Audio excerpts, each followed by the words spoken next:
São Lucas, o capítulo de número 15, versículo de número 11. E disse: um certo homem tinha 2 filhos.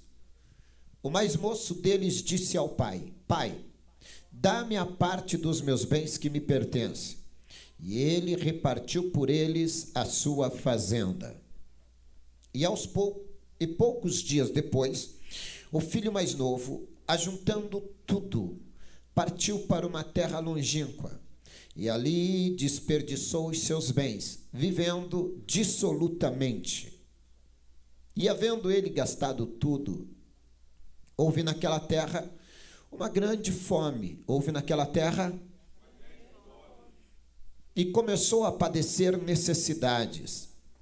E chegou a um dos cidadãos daquela terra, o qual mandou para os seus campos a apacentar porcos. E desejava encher o seu estômago com as bolotas que os porcos comiam. E ninguém lhe dava nada.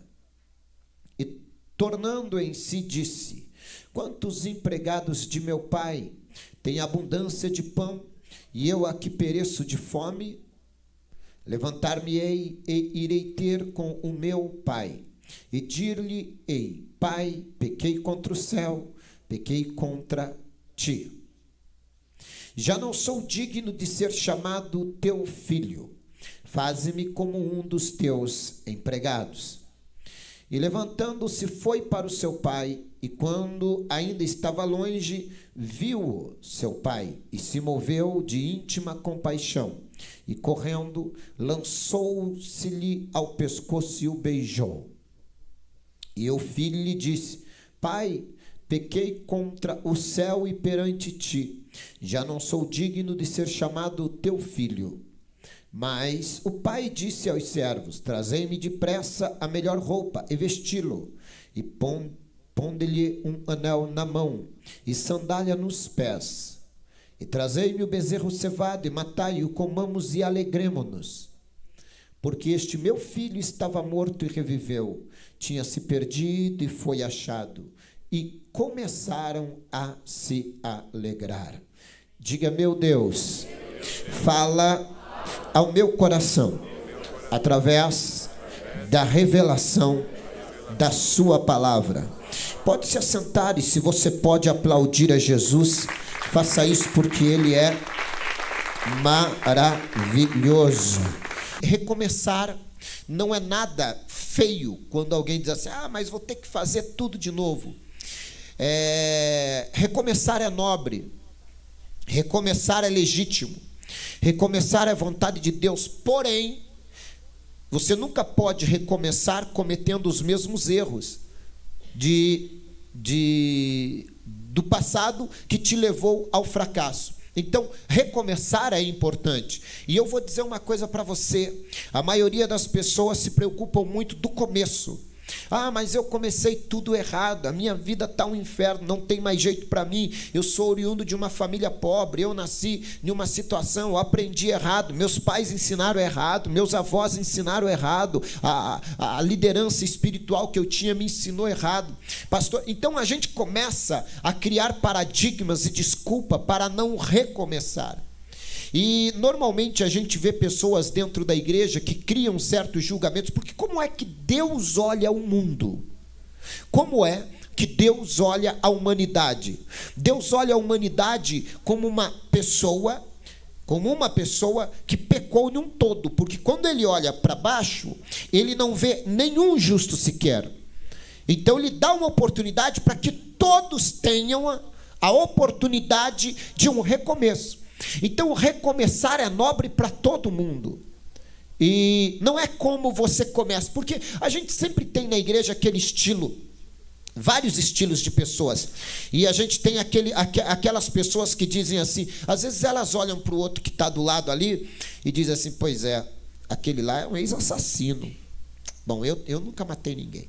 Então, eu não sou com aquela pessoa lá que é um ex-assassino, a qualquer momento ela pode cair de novo. Então, fique de olho. E a gente começa a criar julgamentos basicamente assim: aquele lá cometeu um pecado terrível no passado dele. Então, não se aproxima muito dele. Aí a gente vê alguém que de repente não tem um passado tão negro ou escuro, porque a igreja é um lugar onde se trata de pessoas das mais diversas dores e enfermidades, não só do corpo, mas também da alma. Ela é um hospital. Então, às vezes, a gente olha para alguém e diz, olha, aquilo lá era terrível no mundo, então nem se aproxime dele. Agora, a fulana de tal nasceu dentro da igreja. Preste atenção, deixa eu dizer uma coisa para você. Não é assim que Deus vê o homem. A Bíblia diz, melhor é o fim do que o começo. Tem gente que começou bem e está terminando mal.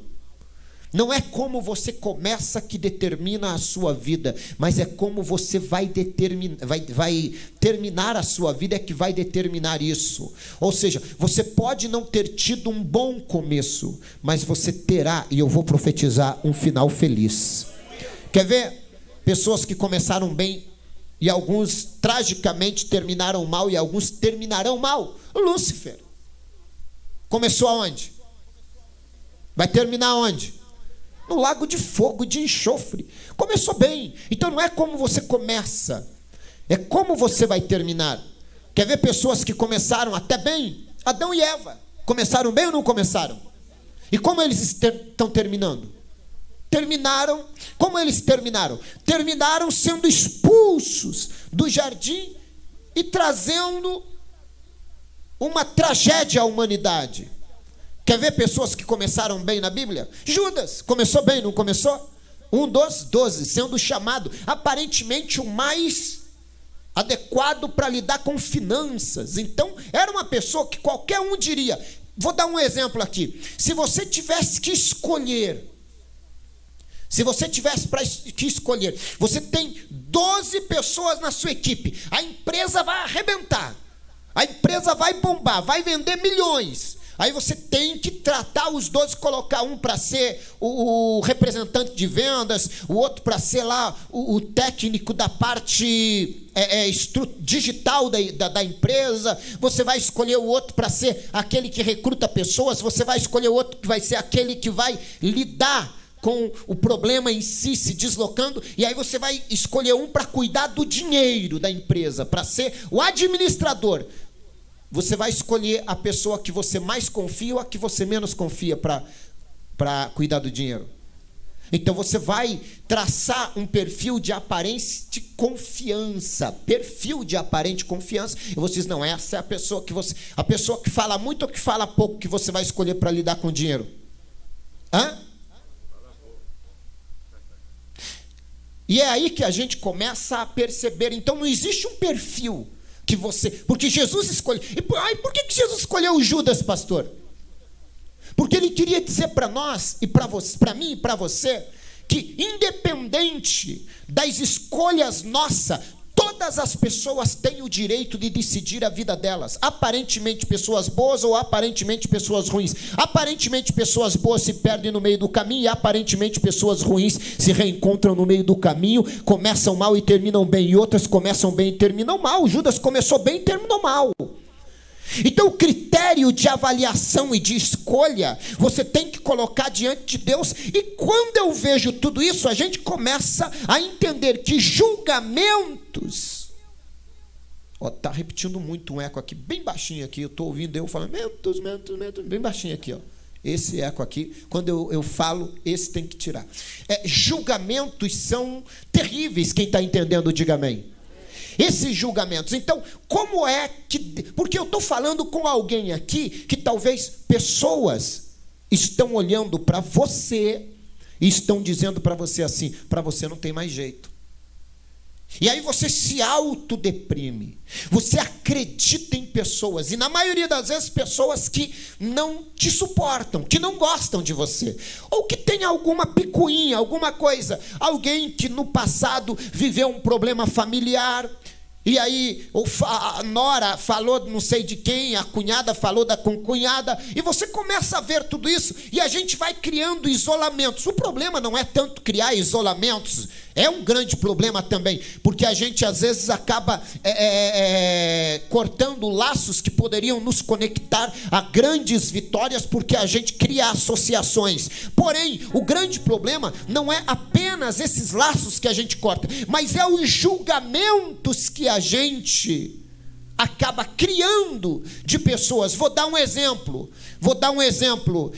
claro. De repente, eu vejo o pastor Giovanni recebendo uma promoção ministerial, né? Ele era um diácono e eu vejo ele sendo consagrado a presbítero. E aí alguém diz assim, mas há 5 meses atrás ele estava ainda fazendo isso, fazendo aquilo, que não condiz com o ministério, com o presbitério. Para diácono ainda dava, mas para ser presbítero não dá. Eu vi ele 3 meses atrás praticando ações que não condiz com o presbitério. Mas você sabe o que aconteceu desses 3 meses para cá? Não. Você não sabe o que a pessoa orou quando entrou dentro desta igreja. E você não sabe como Deus está tratando ela após ter entrado. Então pessoas podem ter começado bem e terminar mal. Agora, pessoas que começaram mal e terminaram bem, lembram de alguém? Na Bíblia? Paulo, olha aí, ó. Talvez é um dos maiores exemplos. Começou mal, começou matando crente. E como que ele termina? Como o maior apóstolo. Então não é como você começa, é como você termina. Outro que começou mal e terminou bem. José no Egito começou sofrendo, sendo perseguido, mas terminou como governador. A diferença aqui entre José e Paulo é que José começa mal não por decisões dele, mas por decisões daqueles que aparentemente não, que o invejavam e que o empurram para uma cova que na verdade eles não entendiam o que Paulo lá na frente vai dizer: todas as coisas concorrem para o bem daqueles que amam a Deus e que são chamados segundo o seu propósito.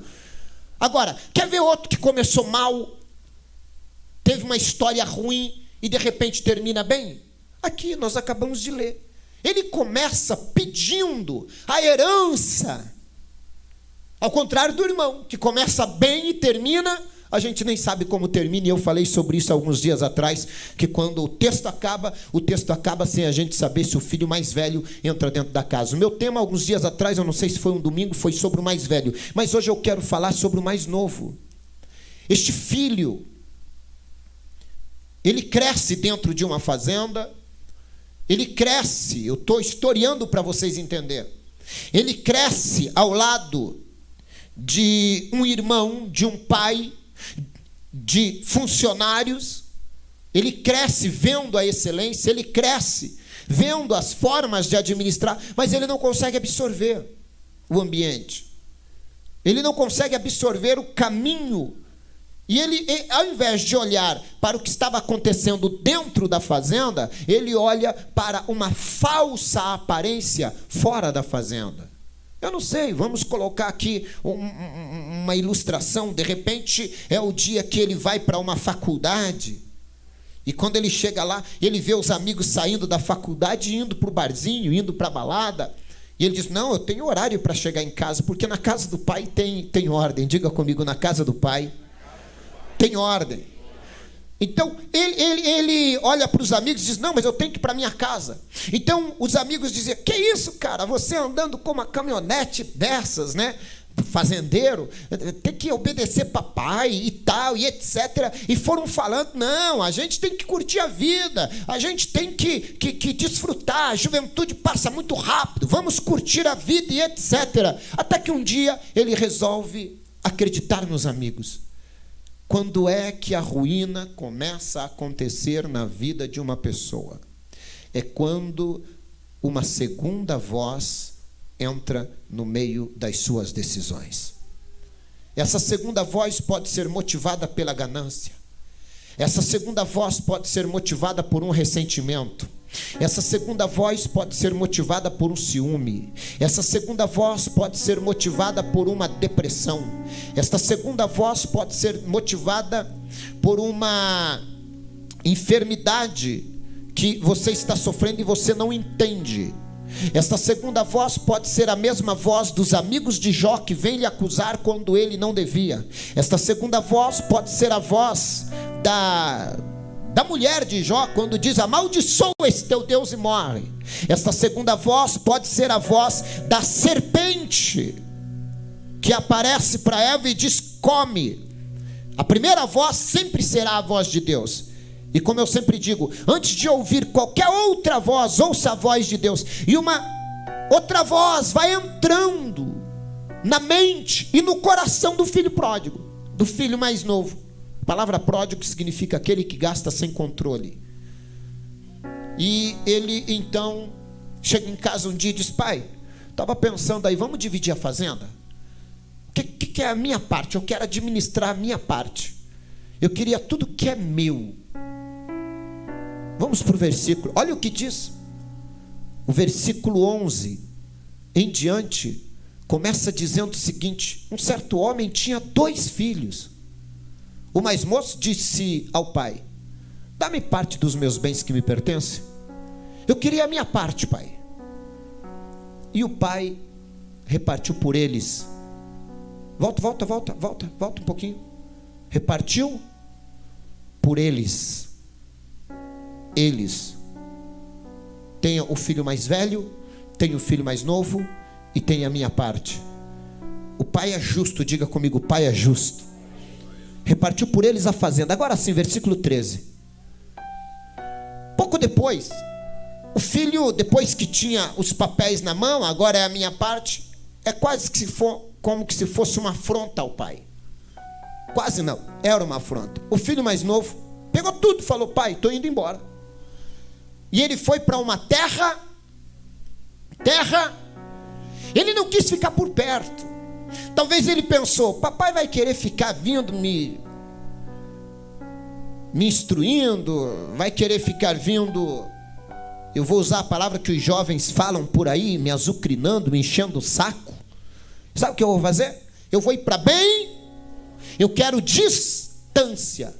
E ali ele desperdiçou tudo, vivendo dissolutamente, gastando sem controle. Salomão disse que aquele que ganha sem muito pedir, perde sem pouco perceber. Salomão disse que as riquezas que rapidamente vêm, facilmente se vão. Então Deus nos treina. Desperdiçou seus bens vivendo dissolutamente. Versículo 14 diz: quando gastou tudo naquela terra, teve uma grande fome. Houve imprevisto. O que acontece quando tem uma grande fome? Tudo fica muito caro. E aí, o que ele tinha de dinheiro acabou, como no estalar de dedos. E ele começou a padecer necessidade. Ele nunca tinha sofrido necessidade. Ele nunca, até então. Ele estava na casa do pai. E o versículo 15 diz que ele chegou a um dos cidadãos daquela terra e mandou, o qual mandou para os campos apacentar. Era a pior profissão para um judeu, porque o porco é um animal imundo. Como ele estava longe da terra, então possivelmente ele estava fora de uma cultura judaica, e essa pessoa aqui, esse fazendeiro, possivelmente não vivia debaixo da cultura judaica. Ele tinha porcos para criar. Então a Bíblia diz que ele vai lá cuidar dos porcos. Era a pior profissão que um judeu poderia exercer, em função do porco ser um animal amaldiçoado pela cultura, ou seja, proibido de se comer por conta da cultura judaica. E ele foi e desejava. Agora a Bíblia diz que ele via os porcos comendo e ele falou: peraí, minha vida está pior que a do porco. O porco está tendo comida, eu não tenho. Então vem o que? Um desejo de se alimentar daquilo com que os porcos se alimentavam. Olha lá, e desejava encher o seu estômago com as bolotas que os porcos comiam, e ninguém lhe dava nada. Ele não tinha pai agora por perto, não tinha mãe, não tinha irmão, não tinha ninguém, não tinha amigos, porque os amigos só estavam próximo deles por interesse. Eram os amigos que não lhe queriam bem, que apenas queriam os bens que ele tinha. É diferente. E o versículo 17 começa agora o recomeço. É esse versículo. É aqui que o recomeço, em qualquer situação, não importa o que você fez, Não importa onde você errou, não importa quem foi seus pais, não importa o que você fez com os seus pais, com sua mãe, com seu filho, com seu irmão, não importa aonde você errou. Não, Deus não quer saber o nível do seu pecado, porque se eu disser assim, ó, esse tipo de pecado não adianta não, esse você está condenado ao inferno, não tem mais jeito. Então o sangue de Jesus seria limitado, o perdão seria limitado, o perdão de Deus e o amor de Deus é ilimitado. Quando ele cai em si, ele torna em si, ele volta a pensar no passado. Uma grande opção de recomeço é usar agora sim a memória para ativar lembranças boas do passado. Quero trazer à memória o quê? Aquilo que me traz. Então não fique trazendo à memória lembranças de coisas ruins. Não fique trazendo memória do passado traumático que você teve com os teus pais, com a tua mãe, com os teus irmãos. Não fique trazendo à memória lembranças de uma violência sexual, de um estupro que você teve. Não fique trazendo à memória, porque está ruim, mas eu sei porque que está ruim, porque minha mãe vivia dizendo para mim que eu nunca ia ser nada na vida. Esse tipo de memória não vai agregar nada a você. Não fique trazendo memória de situações do passado, aonde você foi demitido da empresa injustamente, alguém criou uma mentira, e aí você diz assim, por causa de fulano, de ciclano, hoje eu estou desempregado, não era para eu ter saído daquela empresa. Não, para de trazer à memória aquilo que te traz angústia. Pare de ir para a cama e ficar remoendo lembranças de coisas ruins. Deleta isso da sua vida. Pare de trazer à memória a lembrança da traição que você sofreu da tua esposa ou do teu esposo. Pare de trazer à memória lembranças de palavras que o teu marido ou a tua esposa disse no momento da ira, quando diz, eu nem sei porque casei com você, eu deveria nunca ter casado. Então esse tipo de memória não traz nada de bom para você. Traga à sua memória aquilo que lhe traz esperança, tornando em si. Qual é a memória que o jovem traz? Dos tempos em que ele vivia na fazenda, desfrutando do melhor de Deus. Qual era a memória que o jovem trazia? A memória das coisas boas que aconteceu enquanto ele crescia sob o comando do pai. Agora ele começa a dizer, agora eu entendi porque meu pai dizia não. Meu pai nunca queria me destruir, nunca queria ver o meu mal. Se meu pai tivesse aqui para me dizer os nãos, quando eu tomei decisões erradas, eu não estaria sofrendo. Mas aí ele cai em si e ele diz assim, quantos empregados de meu pai têm abundância de pão e eu aqui pereço de fome. Diga comigo, reconhecimento. Esse é o primeiro passo para a pessoa mudar de vida. Qualquer pessoa que não reconheça os seus erros, o pior tipo de pessoa que tem no mundo é aquele tipo de pessoa que a vida dele é se auto-justificar. Tudo que você vai falar, ele tem uma justificativa. Esse tipo de pessoa não vai crescer. Por que Davi foi um grande homem na Bíblia? Porque quando ele errou, que Deus queria, o povo ia sofrer, ele bateu no peito e falou, Senhor, não é o povo não, eu pequei. Tem que ser homem para reconhecer. Tem que ser homem. Pessoas que chegam diante de Deus e dizem, não Senhor, o problema não é eu, não é meu filho, não é meu pai, não é minha mãe, não é meu irmão, é eu preciso mudar. Davi não chegou, Senhor, está difícil para mim, a luta era grande, o reino era muito difícil, Senhor, esse povo aí, esse povo é difícil de lidar, Senhor, esse povo me induziu ao erro, esse povo, fica naquela história de Eva, de Adão, por que você comeu? A serpente me enganou. Por que você comeu, Eva? A serpente me enganou. Por que você comeu, Adão? A mulher que o Senhor me deu, se o Senhor não tivesse me dado essa mulher, eu não tinha comido, mas essa mulher que o Senhor me deu, transfere a culpa para Deus, transfere a culpa para todo mundo, me enganou e eu acabei caindo no erro, mas não justificou. Ele poderia dizer assim, Senhor, estou errado, porque o Senhor havia dito para mim, não coma, e eu comi, pronto. Mas é muito mais fácil transferir culpa para os outros, é muito mais fácil se justificar do que assumir o erro. E aqui é que começa a grandeza na vida do filho mais novo. Não é como ele começou a perder, mas é como ele começou a reconhecer.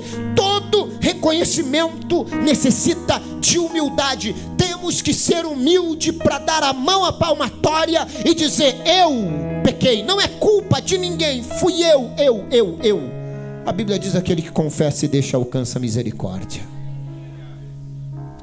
E aqui começa um recomeço na vida do filho mais novo.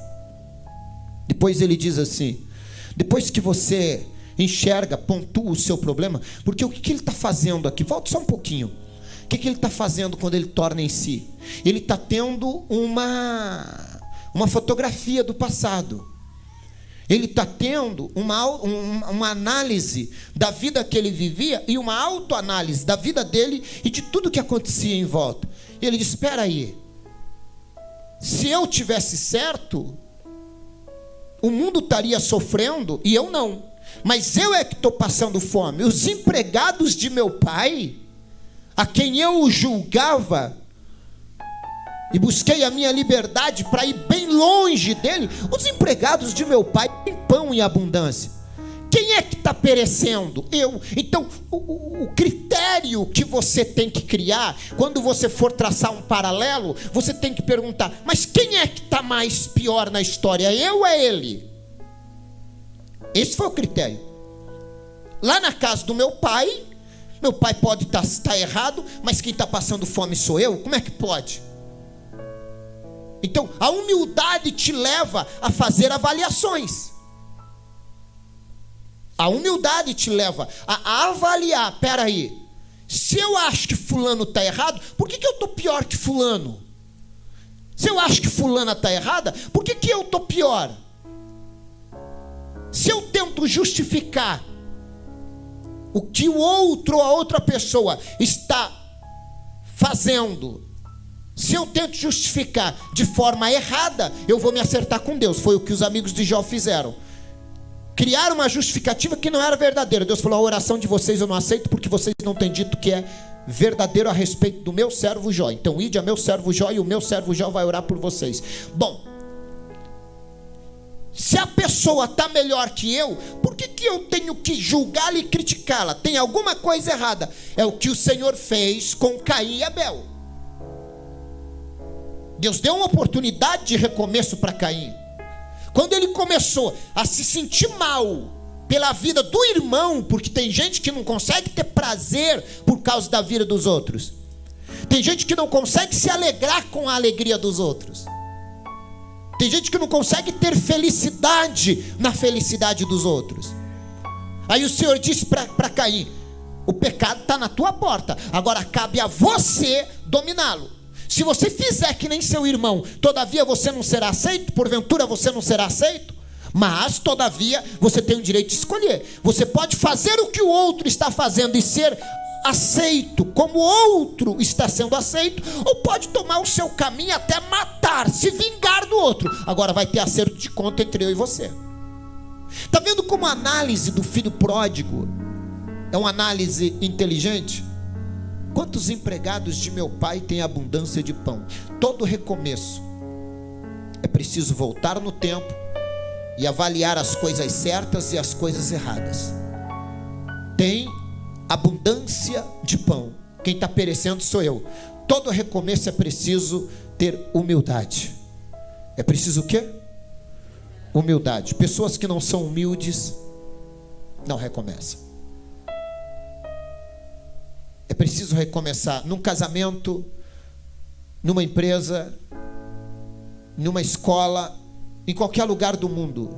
Você precisa ser humilde o suficiente, reconhecer os seus erros e dizer: eu quero recomeçar, e eu reconheço aonde eu errei. E olha o que ele vai dizer agora no versículo 18: levantar-me-ei e irei ter com o meu.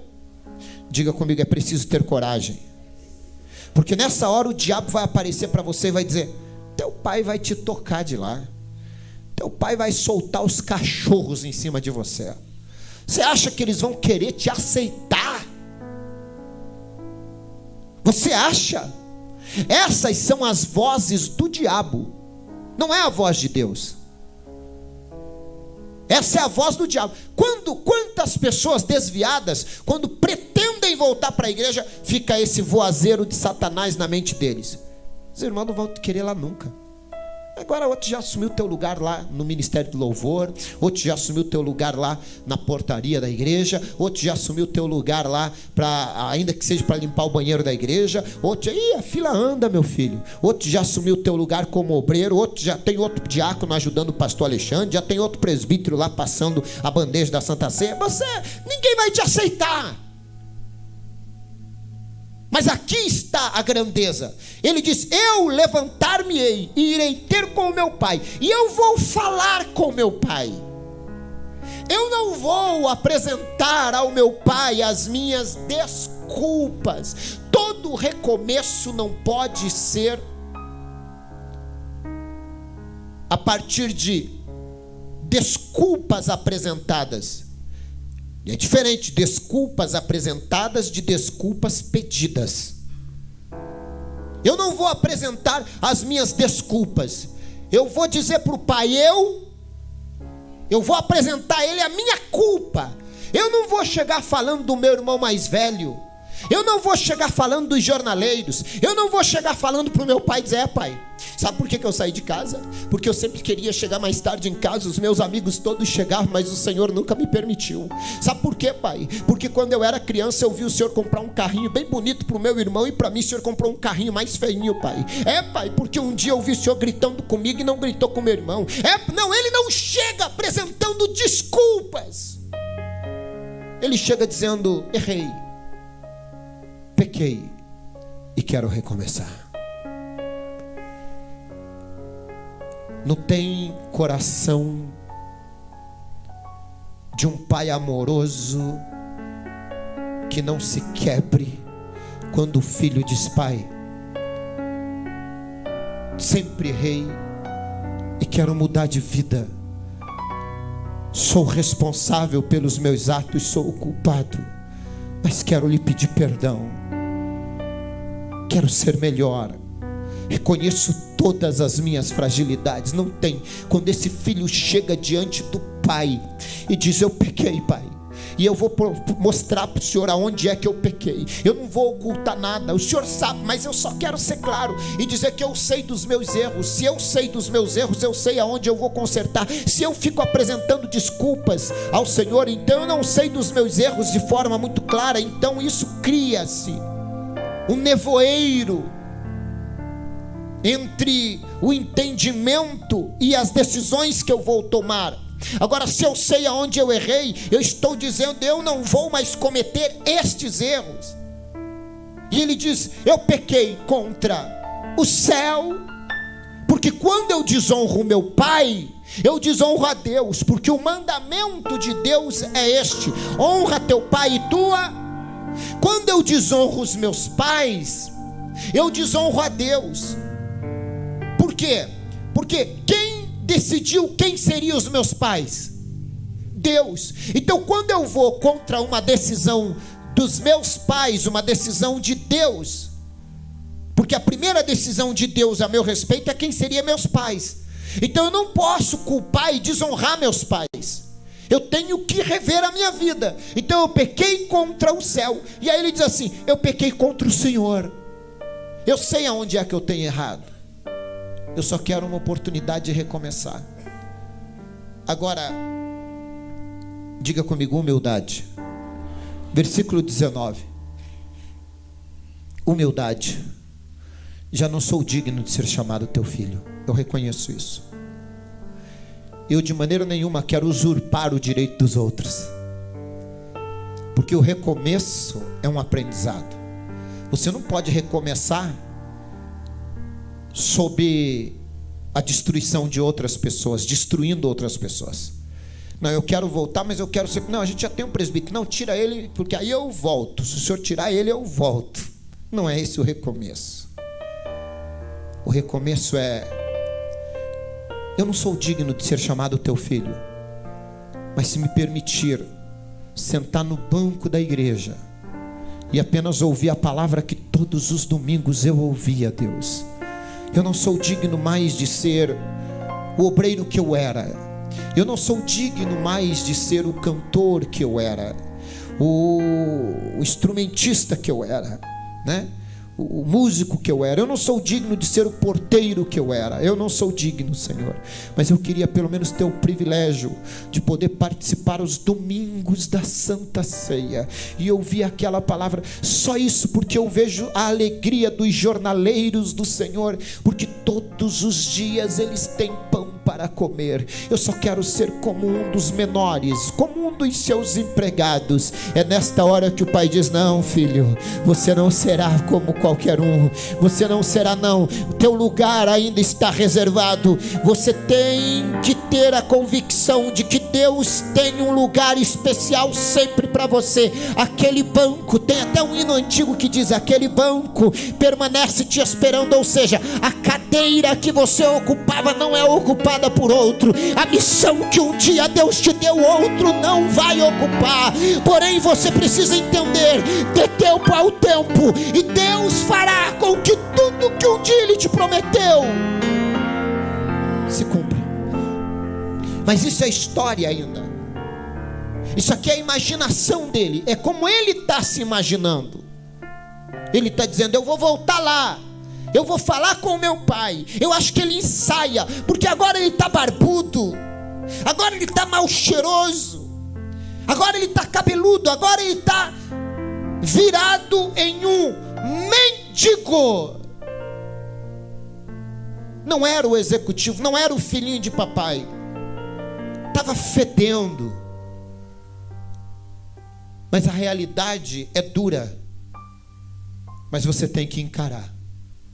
Não pense que foi fácil para ele voltar, porque a sensação que tem é: serei rejeitado. A sensação que tem é: serei odiado. A sensação que se tem é: ninguém vai acreditar em mim. A sensação que se tem é: não terei mais a mesma chance. Mas olha como Deus trata. Versículo 20. E levantando-se foi para o seu pai. E quando estava longe, ele estava onde? Ele estava onde? Viu-o seu pai. Quem que viu? Quem viu quem ali? O filho viu o pai ou o pai viu o filho? É só interpretar. Viu o seu pai, ele estava longe. Ele viu o pai ou o pai é que viu ele? Viu-o. Aqui é o pai. Seu pai. O pai o viu. Ele não viu, mas o pai o viu. Ele tinha batido na porta quando o pai o viu? Ele estava onde? Isso significa que o pai estava esperando. Mesmo longe, o pai já estava aguardando. O pai te espera todos os dias. Desde o dia que você deixou a igreja, o pai nunca deixou de te esperar. O pai nunca abandona um filho. O pai nunca esquece um filho. Imagine a dor de uma mulher que teve um filho sequestrado, uma mãe, um pai que teve um filho sequestrado. Esses dias eu vi uma matéria de um pai já velho que teve um filho que desapareceu, foi filho ou uma filha, não me lembro, em um determinado lugar. E todo dia esse pai volta, já passou anos, no mesmo lugar da onde o filho foi tirado, para ver se o filho volta. O pai nunca vai esquecer. A pior dor de uma mulher não é a dor de uma mulher que tem um filho morto, assassinado. É a dor de uma mulher que tem um filho sequestrado, roubado, que ela não sabe se está vivo ou morto. Porque ela não... pergunta a quem teve filhos sequestrados para você ver. Se Deus não tocar, se Deus não cuidar da alma, essas pessoas adoecem. Porque todos os dias há uma expectativa. Não é isso que elas dizem, Senhor? Os pais dizem, Senhor, pelo menos o direito de saber se está vivo ou morto, eu quero ter. Porque há uma esperança de que o filho vai voltar. O pai o viu. E quando o pai o vê, ele não vem como um filho que sai. Ele vem como um mendigo. Mas o pai conhecia o filho de longe. Talvez nem um funcionário mais conhecesse o filho. Os vizinhos da fazenda viam o mendigo. Alguns funcionários, talvez, que estavam cuidando da lavoura, diziam para o outro: olha o mendigo ali, olha o mendigo lá. Outros diziam: olha o mendigo. Mas o pai percebeu os detalhes na vida do filho. O pai de longe reconhece um filho. O pai reconhece até no jeito de você andar, nos seus gestos, no olhar. Basta um olhar, o pai reconhece. Quando o pai o viu, ele se moveu de íntima compaixão, porque o filho está vindo mais ou menos assim, ó, lentamente. Há uma mistura de medo, de expectativa, de incertezas. Eu não sei qual vai ser a reação do meu pai quando ele souber que é eu. Talvez, não sei, talvez ele pensava: nem sei se meu pai está vivo ou morto. Nem sei se tudo que eu estou imaginando em voltar a pedir perdão vai acontecer. Porque não sei se meu pai vai abrir a porteira da casa para me receber. Eu não sei. Porque essa é a vida daqueles que estão afastados. Essa é a vida quando você peca. A primeira coisa que o diabo faz, ele se transforma no seu maior acusador. E ele diz: não adianta orar, não adianta pedir, não adianta mais clamar, não tem mais jeito para você. Olha a sua história, olha quantos erros. Ninguém mais vai acreditar em você. Porque a ideia do diabo é que você não recomece. Porque o diabo sabe que o recomeço teu pode transformar-se em um pesadelo para o inferno. O seu recomeço pode ser um pesadelo para o inferno. Então o filho não sabe como o pai irá recebê-lo novamente. Então o filho fica naquele dilema. Ele está como um mendigo. Ele não tinha dinheiro para cortar o cabelo, as barbas além de grande suja, as roupas rasgadas. Não era a roupa que ele sai da casa do pai. Mas quando a Bíblia diz, quando ele se levanta e vai, quando ele se levanta, a primeira decisão tem que ser sua. É você que tem que se levantar, é você que tem que dizer: eu assumo os meus erros e eu quero ir ao encontro da minha vitória. A Bíblia diz que viu o seu pai o viu de longe e moveu-se de íntima compaixão. Agora imagine o filho vindo bem lentamente, com medo. De repente ele olha o velho na janela, lá longe, e ele diz, o velho olha para ele e ele diz: será que é o meu pai? O filho: será que é o papai? Ele saiu da janela, está diferente aquele homem, mas parece o meu pai. Pelo olhar é o meu pai. Ele saiu da janela, será que o meu pai vai vir com o pitbull para me expulsar? O que será que meu pai vai dizer para mim? E ele está de olho na porta. De repente ele vê a porta se abrindo, e aquele homem, talvez já velho, com uma energia de um atleta agora, começa a correr.